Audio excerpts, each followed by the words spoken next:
everybody, so we're at Market Force Financial Services social media event in London. So I'm with Steve now. How are you doing, Steve? Very good, thank you. Thanks, Christophe. So Steve from RBS. Yeah, thank you. I mean, it's been a long day, but very productive. Oh, it's been a very, very valuable, very insightful day. Yeah. Yeah, a good speakers, a lot of good conversations, so a good focus on panels as well, which was what's required by the industry on social media, so all good stuff, yeah. Steve, I believe you joined RBS fairly recently from a very different industry, the BBC? That's right. Yes, came from the BBC. Could you please talk us through that, the transition, and so it's, what, 6 months ago, give or take? No, it was not even. Over a year.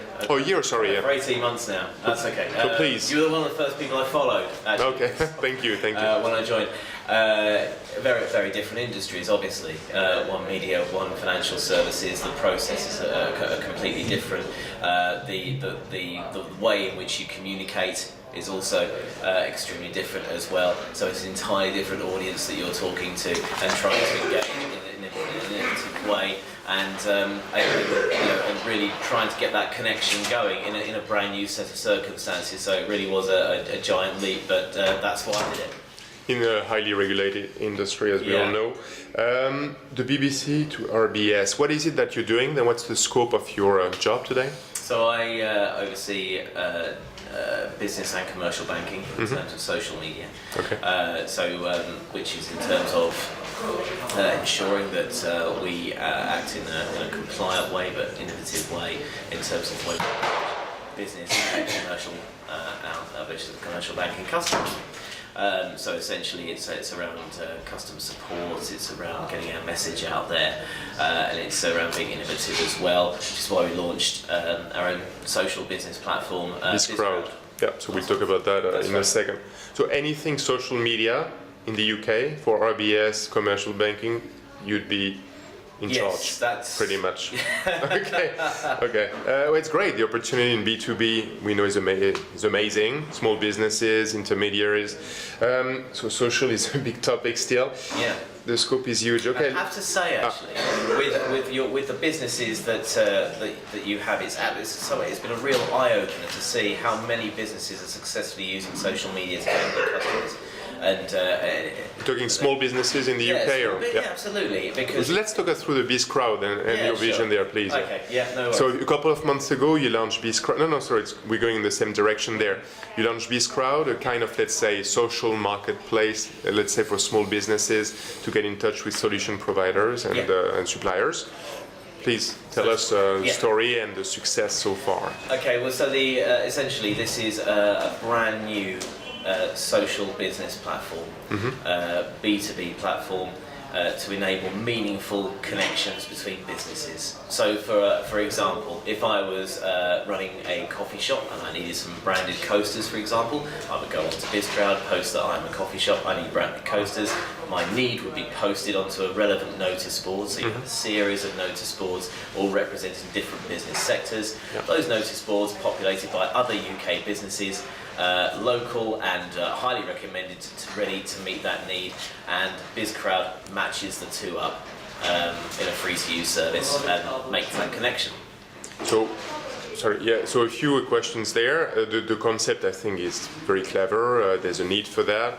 But still, so far, there have been so many ways to try to accomplish that, whether having a profile on local search engines like Google Places or local business or whatever.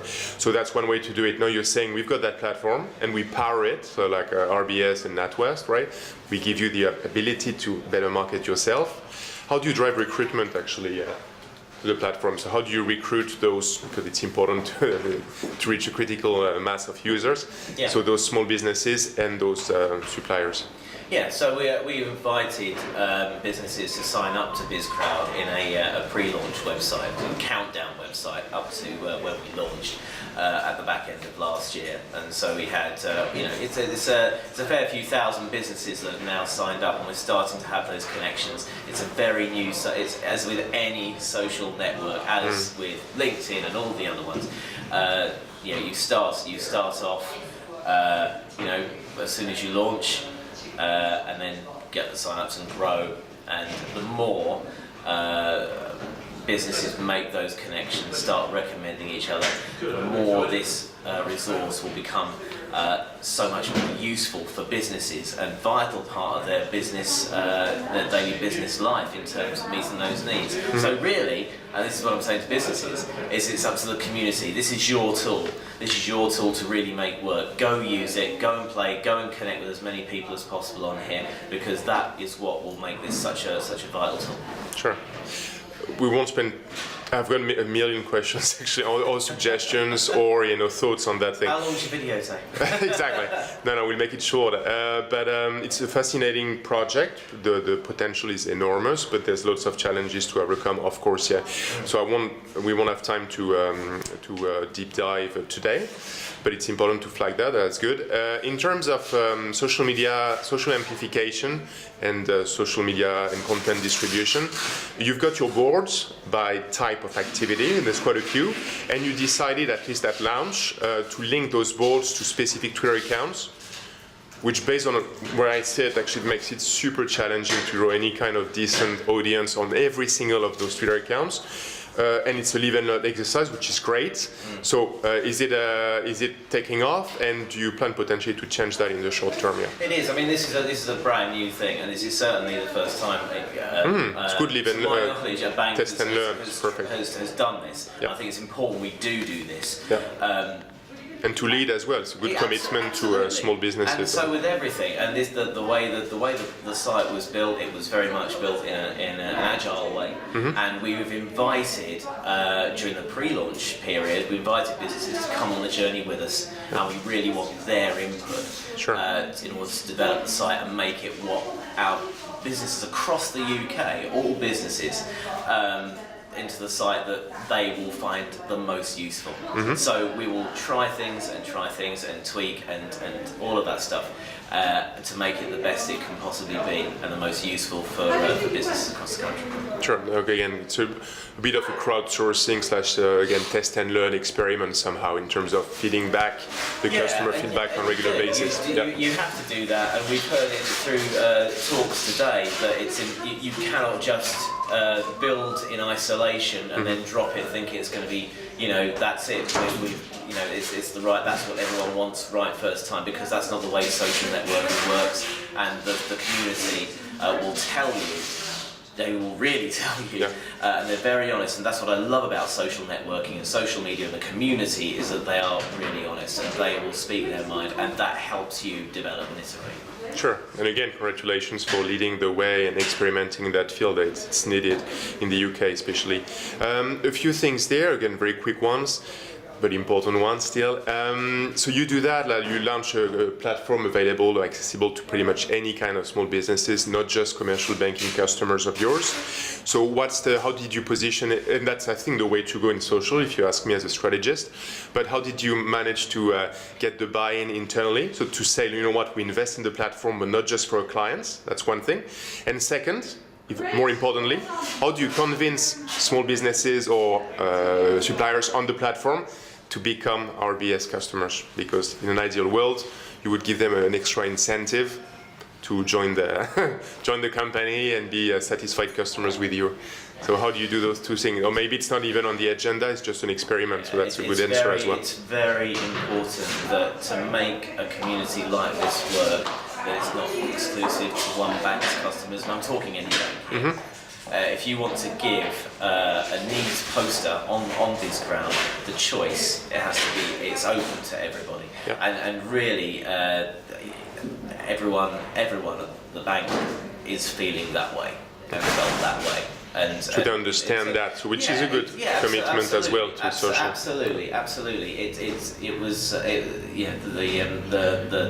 the buy-in was pretty much there. We're very fortunate to have sort of very forward-thinking stakeholders, essentially. So it makes sense to. I mean, I'm sitting here talking to you about it. You're nodding your head a lot about BizCrowd and being open to all the businesses and what have you, trying something new. And that's exactly the way our guys feel. So that's there wasn't so much. Okay, fair enough. Okay, it's good to experiment. So what's the ROI then?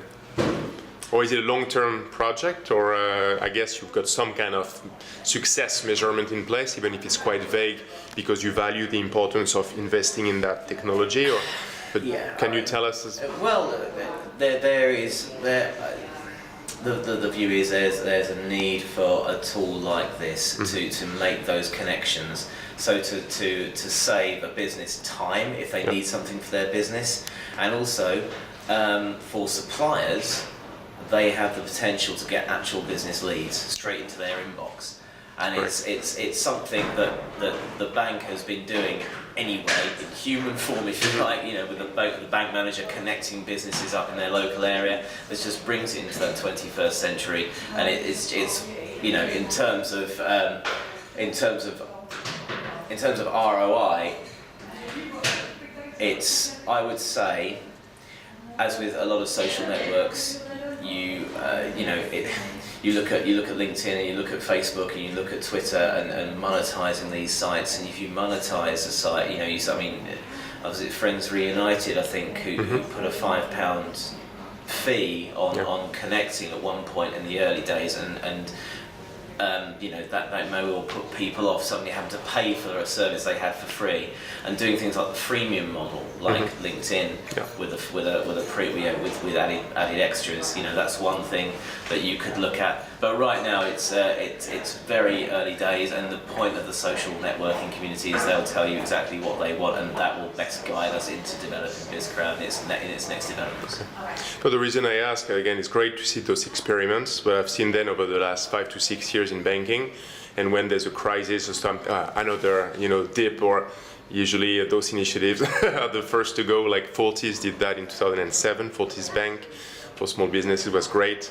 You see the exceptions in the US of companies which totally integrated social in their business strategy, like American Express, Open Forums, focus on content, and a few other players there, insurance companies, AmFam, American Family.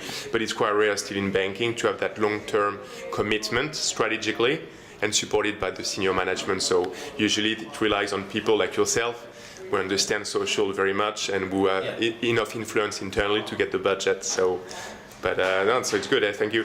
We don't have much time. We'll take, please, hopefully more time to have a second interview soon. Social customer care. You mentioned just one aspect of it, which is essential to me. It's a good question.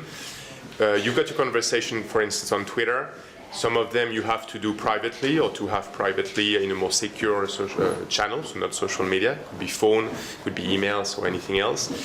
Do you systematically need to switch back or loop back to social media to maximize the visibility of the tweet and your effort, and to drive advocacy? That was one of your questions this morning. Yeah. I believe, for instance, yes, you should do, even in banking. So what's your position on that? Yeah. Are you saying, should we close the loop? So back That's on correct. Twitter, that's the question you had this morning. Do we ask them, did you have a good service there? Not like I say. Well, we're pleased to. It's great to have been able to help you. Yeah. If there's anything you need, we're here to help. Something like that. Yeah. I think so. I believe you should do that to tap really into the power of word of mouth. Yeah. I mean, I think in any industry, it's good. It's about social etiquette, isn't it? Actually, it's correct. just kind of making sure we are providing a service at the end of the day, and so we will say, it's like at the end of a meal, isn't it? When the waiter comes over and says, "Is everything okay?" That's what you should do essentially, and just to check, because there may be a chance that maybe the customer wanted something else sorted out as well. So it's good to sort of it is good to close that service, and that's kind of a real sort of thrust behind humanizing the brand essentially, and it is. I mean, it's essentially for our channels on Twitter, our customer service channels. It's the personal service, so all the guys up there sign their names at the end of tweets, and they also go searching as well. Proactively, so they outreach as well. Twitter proactively to see if anyone has a problem that they might want solving, or something a question they might want answers. It's a fascinating topic that requires probably a good 20 minutes on its own. So thank you for your answer. I agree with you on that, but we had some interesting conversation this morning. Some other companies were not exactly on the same wavelength there, but food for thought, yeah. Thanks a